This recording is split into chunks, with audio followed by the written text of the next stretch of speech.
how to plan B, but I also had naivete. For 4 decades, Jon Bon Jovi was the poster boy of rock and roll romance. The voice behind Livin' on a Prayer, the man who turned working-class love into arena anthems. But in April 2024, during an ABC special titled Halfway There with Michael Strahan, he said something that cut through the mythology. He looked back at the 80s and admitted he had got away with murder. He mentioned 100 women. He called it an arrogant cliché, and suddenly the fairy tale had fingerprints on it. What did he really mean? And how does a marriage survive a confession like that? John Francis Bon Jovi Jr. was born March 2nd, 1962, in Perth Amboy, New Jersey, raised in a Marine household built on discipline and grit. His father cut hair for a living. His mother, Carol, once worked as an original Playboy bunny in Manhattan before becoming the heart of the band's fan club, Mom Jovi. There was nothing glamorous about their home life. It was tough, loud, blue-collar. By 12, John had already formed his first band. By 16, he was grinding through New Jersey clubs.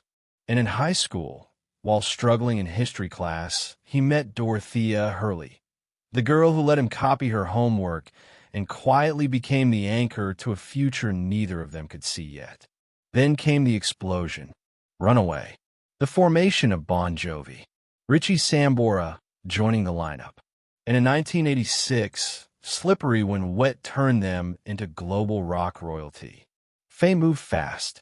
Temptation moved faster. The tours stretched across continents. The exhaustion was real. And somewhere in hotel rooms and backstage corridors, the image of the untouchable rock star started to blur with real life. In 1989, at the height of hysteria, John and Dorothea shocked everyone by eloping in Las Vegas. No rings, no announcement. Management panicked. A married frontman didn't sell fantasy. But John chose real life over branding. Still, marriage didn't stop the chaos of the road. Years later, he admitted there were lapses. He didn't deny the excess. He didn't pretend he was innocent. That's what made the 2024 confession hit so hard, because it wasn't a scandal being uncovered. It was a man finally saying out loud what had been whispered for decades. And yet, Dorothea stayed. Why? Maybe because she knew him before the spotlight.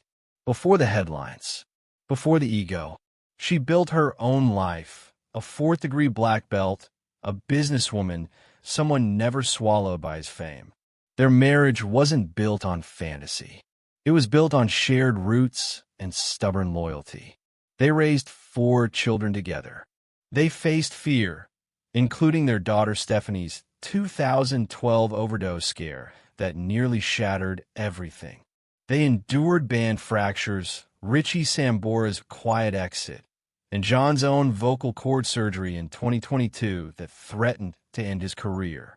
Through all of it, the love songs kept playing. Bed of Roses suddenly sounded less like poetry and more like confession. A man on a bed of nails wishing he were home.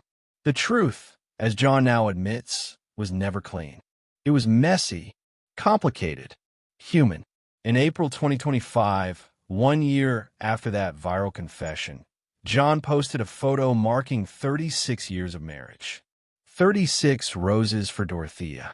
No grand speech, just quiet acknowledgement.